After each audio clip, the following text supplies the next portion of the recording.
विद्यार्थियों, आज हम सी प्रोग्रामिंग के बारे में पढ़ने जा रहे हैं।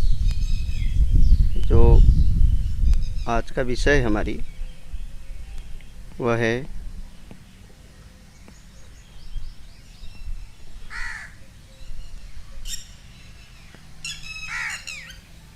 सी प्रोग्रामिंग।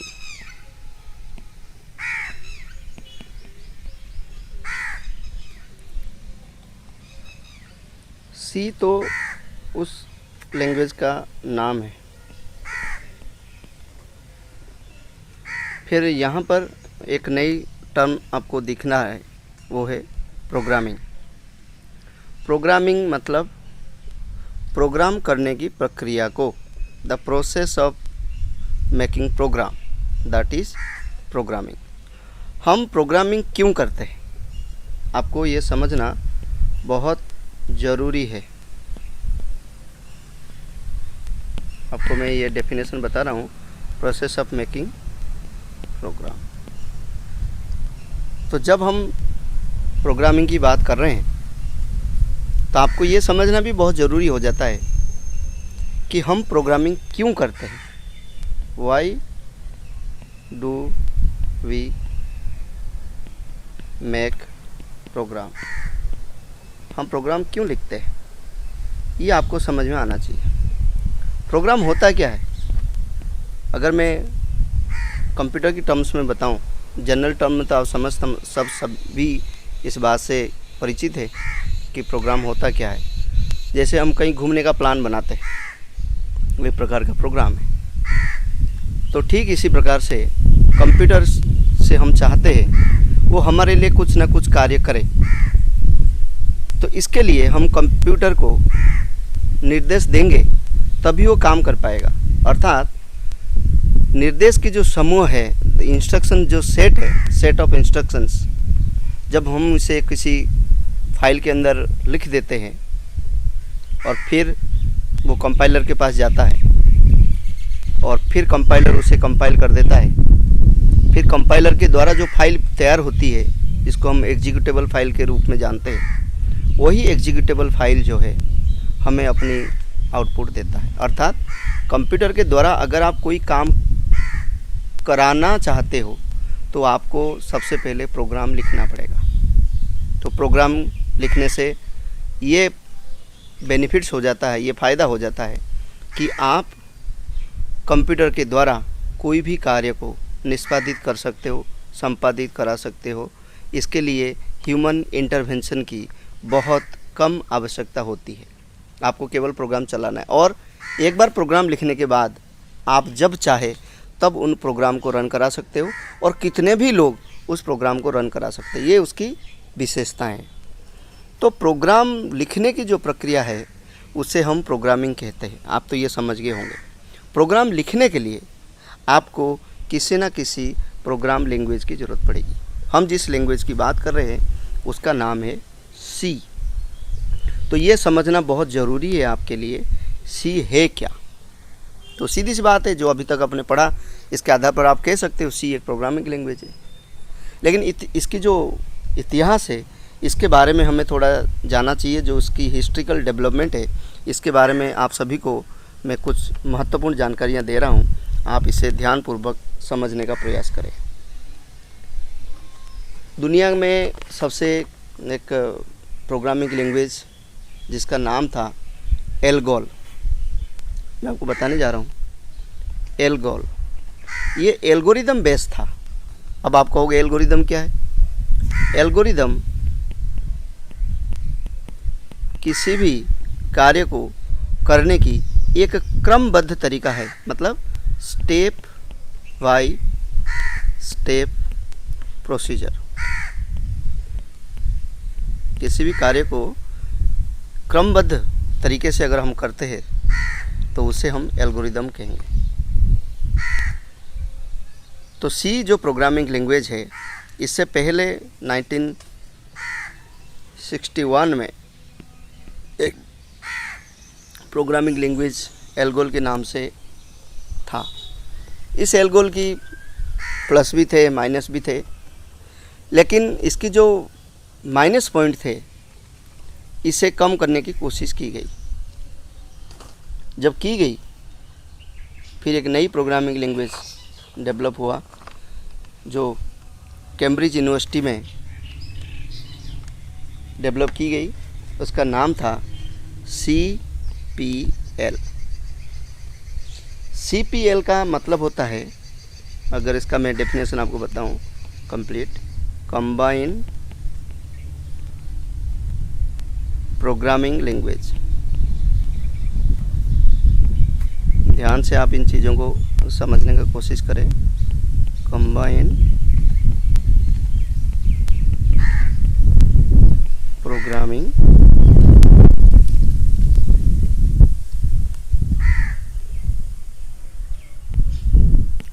लैंग्वेज, इसका शॉर्ट फॉर्म हम CPL के नाम से जानते हैं, combined programming language. Cambridge university के द्वारा डेवलप की गई। लेकिन इससे भी कुछ हुआ नहीं। फिर मार्टिन रिचर्ड, कैम्ब्रिज यूनिवर्सिटी के ही, इन्होंने नई प्रोग्रामिंग लैंग्वेज विकसित करी। उन्होंने क्या लैंग्वेज विकसित करी? BCPL। किन्होंने करी? Martin Richard. ये भी कैम्ब्रिज यूनिवर्सिटी में थे। इन्होंने इस प्रोग्रामिंग लैंग्वेज को डेवलप करी। देखिए C से पहले B जुड़ गया। अब B का मतलब क्या है? बेसिक। अर्थात आप यहाँ पर ये कहेंगे ये है बेसिक CPL। आगे आप पढ़ेंगे कि एक बेसिक करके भी एक प्रोग्रामिंग लैंग्वेज था। तो बेसिक कंबाइंड प्रोग्रामिंग लैंग्वेज, इससे BCPL शॉर्ट में कहते हैं, जो कि मार्टिन रिचर्ड के द्वारा कैम्ब्रिज यूनिवर्सिटी में डेवलप की गई। लेकिन फिर केन थॉमसन करके एक और व्यक्ति आए। इन्होंने क्या किया? एक नई प्रोग्रामिंग लैंग्वेज डेवलप किया। क्यों? देखिए एल्गोल में कमी थी, CPL बनी, CPL में कमी थी, BCPL बनी। फिर BCPL की कमी को निकालने के लिए केन थॉमसन आए।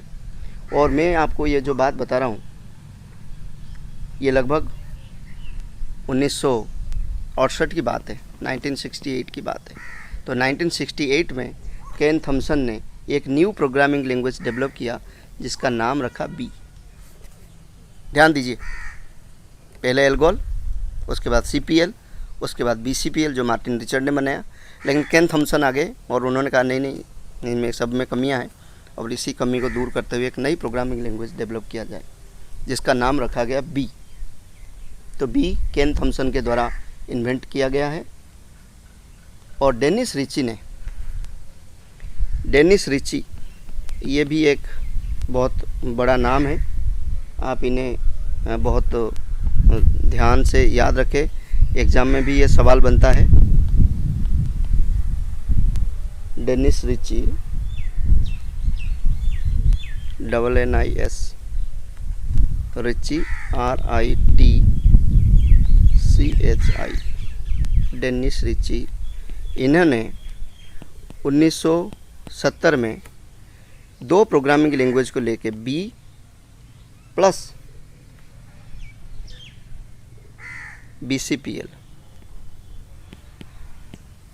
एक नई प्रोग्रामिंग लैंग्वेज 1972 में ANT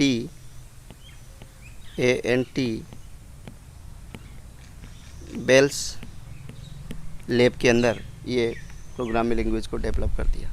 ध्यान दीजिए, ये बहुत महत्वपूर्ण सवाल आता है। आपको पूछा जाता है कई बार एग्ज़ाम में कि C प्रोग्रामिंग लैंग्वेज को डेवलप करने वाले जो व्यक्ति थे वो कौन थे? Who is the developer of C programming language, या who invented C programming language. तो सीधा सा सवाल आपका होना चाहिए, Dennis Ritchie invented C programming language by combining B and BCPL in 1972 at ANT Bells laboratory. 1 number 2 number की बहुत महत्वपूर्ण सवाल है। हम जिस प्रोग्रामिंग लैंग्वेज को पढ़ने जा रहे हैं, आप देखिए बहुत सिस्टमेटिक तरीके से एल्गोल के उसके बाद में नई प्रोग्रामिंग लैंग्वेज बनी, इसको हमने CPL कहा। CPL के बाद BCPL बना, आपको मैंने मार्टिन रिचर्ड के द्वारा बताया। फिर BCPL के बाद नई प्रोग्रामिंग लैंग्वेज केन थॉमसन ने डेवलप करी 1968 में, जिसे हम B के नाम से जानते हैं। B के बाद में डेनिस रिची ने BCPL और B दोनों को जोड़ते हुए एक नई प्रोग्रामिंग लैंग्वेज इन्वेंट कर दी। अब इन सब की जो प्लस पॉइंट थी, एल्गोल का भी प्लस पॉइंट है, इसमें BCPL का भी प्लस पॉइंट है, इसमें CPL का भी प्लस पॉइंट है, इसमें B का भी प्लस पॉइंट है। सबके प्लस पॉइंट को, सबके एडवांटेज को जोड़ते हुए इन्होंने एक नई प्रोग्रामिंग लैंग्वेज विकसित कर दी। और जो सबसे बड़ी बात है इस प्रोग्रामिंग लैंग्वेज की, किसकी? C की। एक बेहतरीन ऑपरेटिंग सिस्टम जिसका नाम है यूनिक्स, इस प्रोग्रामिंग लैंग्वेज को यूज़ करते हुए लिखा गया। और यूनिक्स आज भी लाइनस के नाम से जाना जाता है, लिनस टोरवाल्ड की वजह से। और दुनिया की सबसे सिक्योर ऑपरेटिंग सिस्टम है, जहां किसी प्रकार की कोई वायरस अटैक भी नहीं होता है, और एक बेहतरीन प्लेटफॉर्म यूज़र को देता है जो पूरी तरीके से सिक्योर्ड है। तो विद्यार्थियों, बहुत महत्वपूर्ण बात मैंने आज आपको बताया कि C प्रोग्रामिंग लैंग्वेज किस प्रकार से डेवलप हुआ, क्योंकि B के बाद जो नेक्स्ट लेटर था वो इंग्लिश अल्फ़ाबेट में C था। अगर आपको कोई पूछे C क्या होता है तो सीधी सी मतलब है, आपको परेशान होने की कोई ज़रूरत नहीं है। आप बोल सकते हैं कि C का मतलब होता है कि वो इंग्लिश अल्फ़ाबेट के 3rd कैरेक्टर है। अगर थोड़ा सा आगे बढ़े तो आप ये कह सकते हैं यह एक प्रोग्रामिंग लैंग्वेज का नाम है जो केन थॉमसन के द्वारा, जो डेनिस रिची के द्वारा 1972 में बेल्स लेबोरेटरी के अंदर डेवलप की गई। तो ये जो प्रोग्रामिंग लैंग्वेज डेवलप हुई, अब इसकी पॉपुलैरिटी बढ़ी यूनिक्स की वजह से। और उसके बाद केन थॉमसन, डेनिस रिची और ब्रायन कार्निगन, इन्होंने मिलके, तीनों ने मिलके एक किताब लिखी जिसका नाम है द C प्रोग्रामिंग लैंग्वेज। किताब लिखी द C प्रोग्रामिंग लैंग्वेज। ये प्रोग्रामिंग लैंग्वेज जो बुक उन्होंने लिखी, ये इतना पॉपुलर हुआ, आज भी मार्केट में उपलब्ध है, आप चाहे तो इसे खरीद सकते। लेकिन जो न्यू कमर है वो इस बुक को नहीं पढ़े, क्योंकि बहुत उच्च कोटि का किताब है। इसके लिए मैं आपको सजेस्ट करूँगा कि आप किताब के मामले में, अगर आपकी इंग्लिश थोड़ी ठीक ठाक है, कमज़ोर भी है तो कोई बात नहीं, इसमें विकास थाड़ा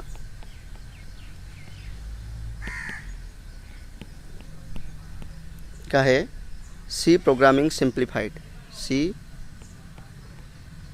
प्रोग्रामिंग सिंप्लीफाइड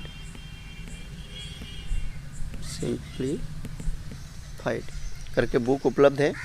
ये आशीर्वाद पब्लिकेशन में है, आप इस किताब को खरीद लेवे, ये बहुत अच्छी किताब है। तो अगर आप प्रोग्रामिंग सीखना चाहते, C को समझना चाहते, मैं आपको इतना बता सकता हूँ कि ये बुक आपके लिए काफ़ी उपयोगी है।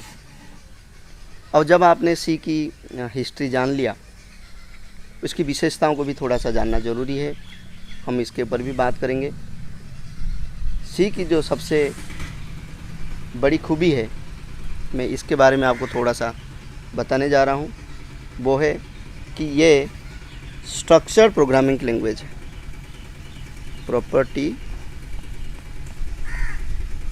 ऑफ C, आप इसे C के एडवांटेज के रूप में भी समझना चाहे तो समझ सकते हैं। सबसे बड़ी बात है, ये स्ट्रक्चर्ड लैंग्वेज है, ठीक है। कुछ भी लिखेंगे तो उसका लिखने का एक फिक्स ब्लॉक है, उसी ब्लॉक के अंदर ही आपको सब चीज़ें लिखना पड़ेगा। जब आप C को आगे पढ़ेंगे तो मैं आपको इस संबंध में भी पूरी की पूरी जानकारी दूंगा। आप केवल इतना समझने की कोशिश करें कि C जो है वो स्ट्रक्चर्ड प्रोग्रामिंग लैंग्वेज है, अर्थात इसमें जो भी कार्य करेंगे हम अलग अलग मॉड्यूल में करेंगे। मॉड्यूल को यहाँ पर फंक्शन कहते हैं। जो स्ट्रक्चर्ड है, इसमें जो भी प्रोग्राम लिखे जाते हैं वो सब अलग अलग मॉड्यूल में डिवाइड रहते हैं, है ना।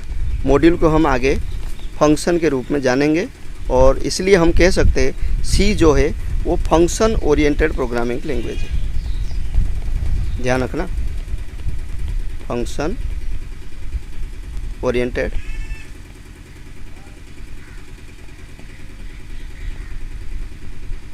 प्रोग्रामिंग, अर्थात इससे ये स्पष्ट हो गया कि कुछ भी करेंगे, whatever you want to perform you must write a function.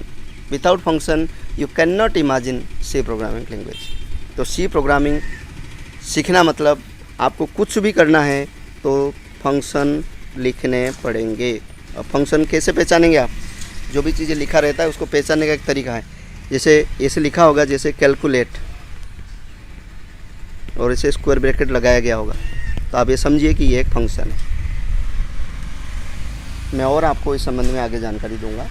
तो सी एक मिडिल लेवल प्रोग्रामिंग लैंग्वेज भी है। मिडिल लेवल का क्या अर्थ है? देखिए, लो लेवल और फिर लास्ट में है हाई लेवल। ये दोनों के बीच में जो है वो है मिडिल लेवल। अर्थात सी प्रोग्रामिंग लैंग्वेज के अंदर लो लेवल प्रोग्रामिंग लैंग्वेज की भी फीचर उपलब्ध है और हाई लेवल प्रोग्रामिंग लैंग्वेज भी उपलब्ध है।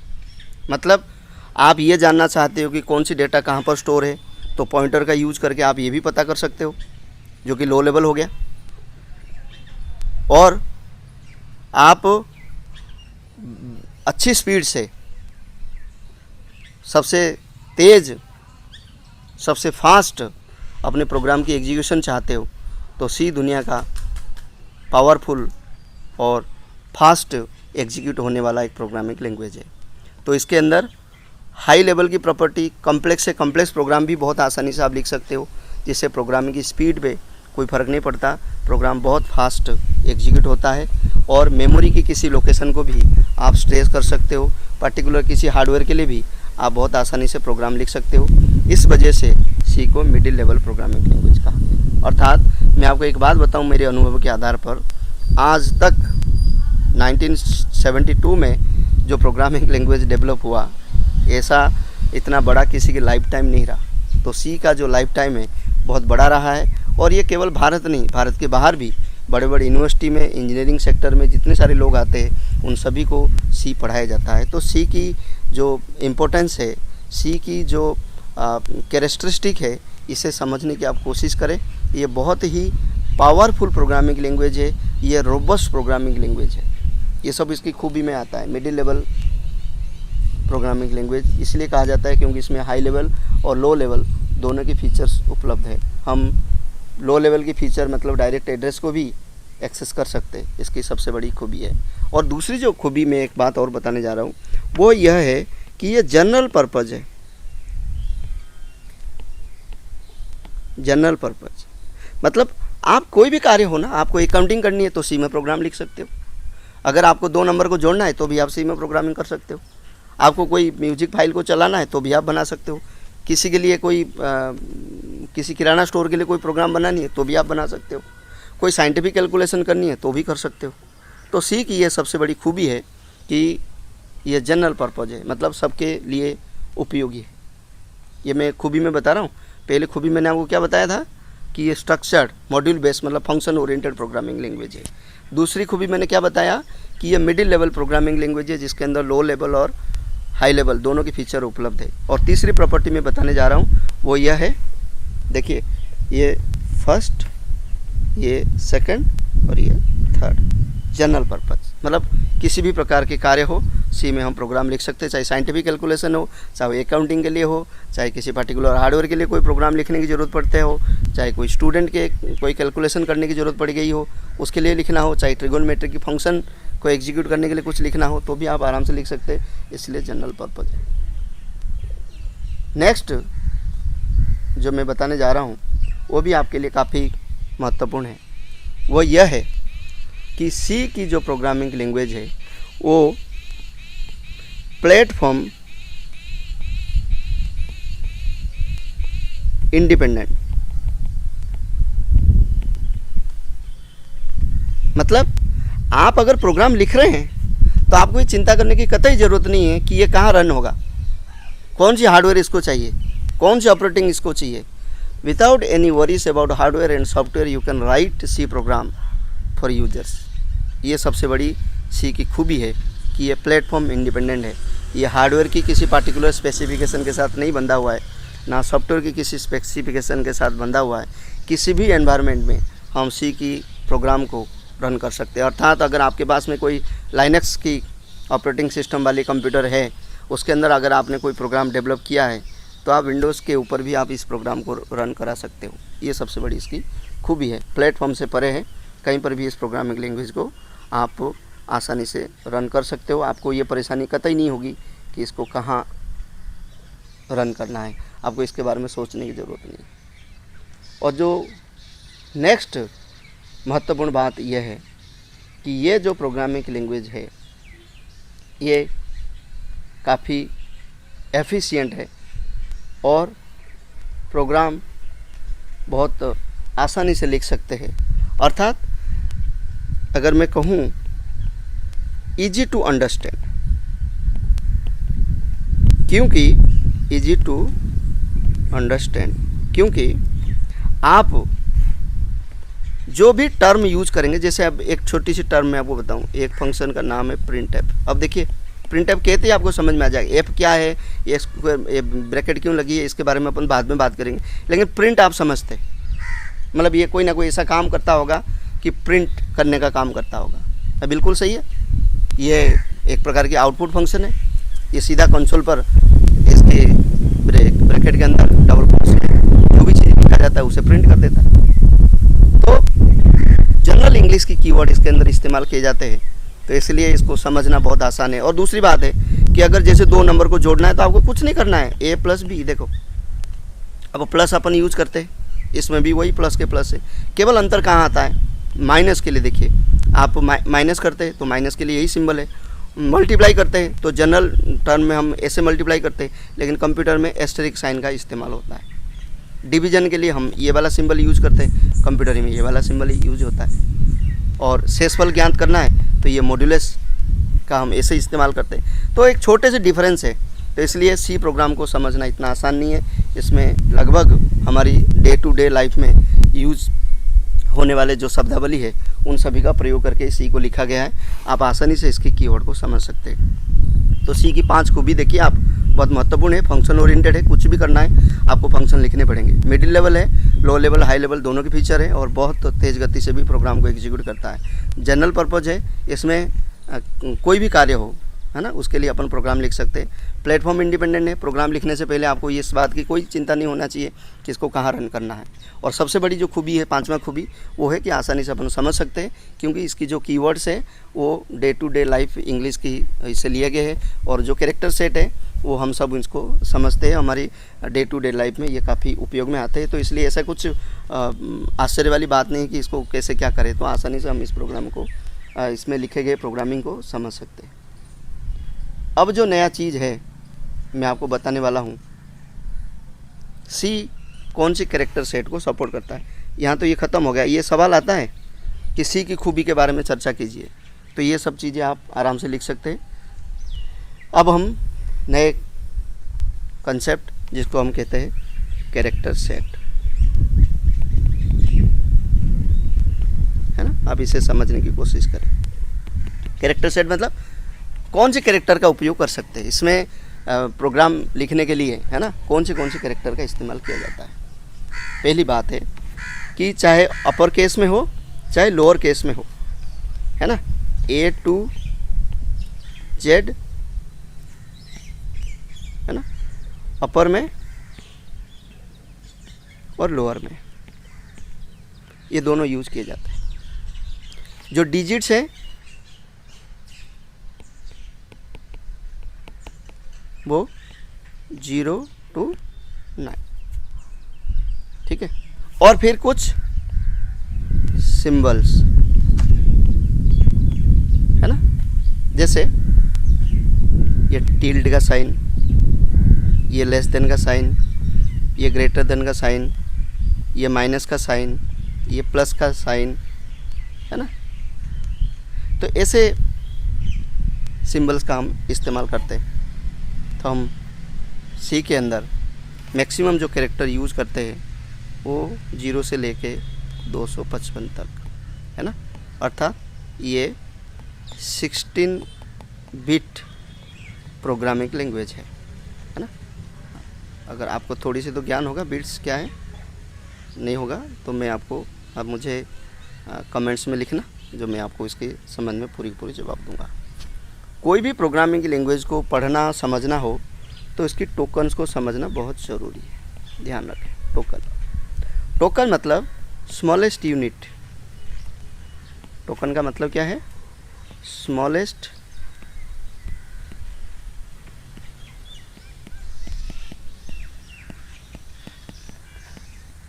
इंडिविजुअल यूनिट है ना। जैसे मैंने यहाँ पर एक लिखा प्रिंट एफ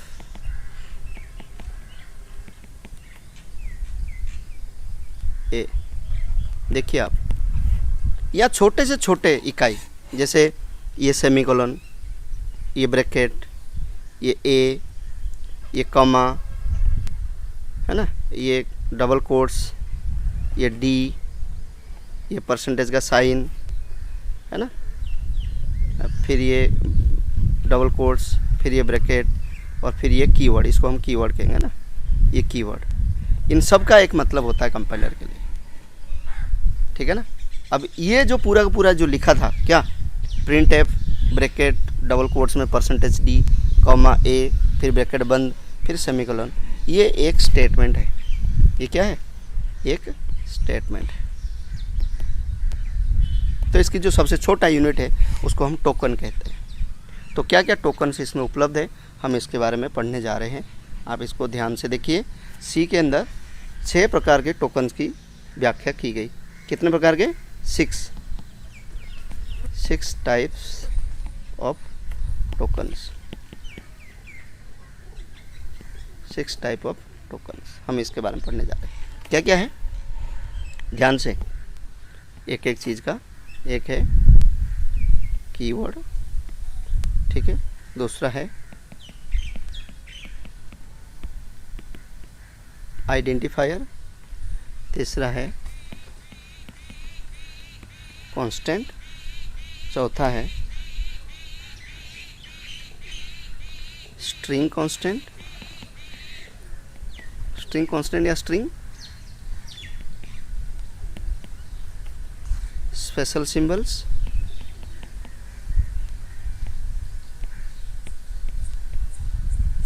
और ऑपरेटर्स। 1 2 3 4 5 6। तो पहले मैंने आपको टोकन की परिभाषा बता दिया था, है ना। प्रोग्रामिंग लैंग्वेज की जो सबसे छोटी यूनिट है उसे हम टोकन कहते हैं। और ये 6 प्रकार के सी के अंदर। पहला है कीवर्ड, दूसरा है आइडेंटिफायर, तीसरा है कांस्टेंट, चौथा है स्ट्रिंग कांस्टेंट या स्ट्रिंग, और पांचवा है स्पेशल सिंबल्स, और छठा है ऑपरेटर्स। इतनी सारी चीज़ अपन ने जाना है। और आगे वाली क्लास में मैं keyword, identifier, constant, string, special symbols, इसके ऑपरेटर्स, इसके बारे में आपको विस्तृत रूप में बताऊंगा। तब तक के लिए आपका बहुत बहुत धन्यवाद।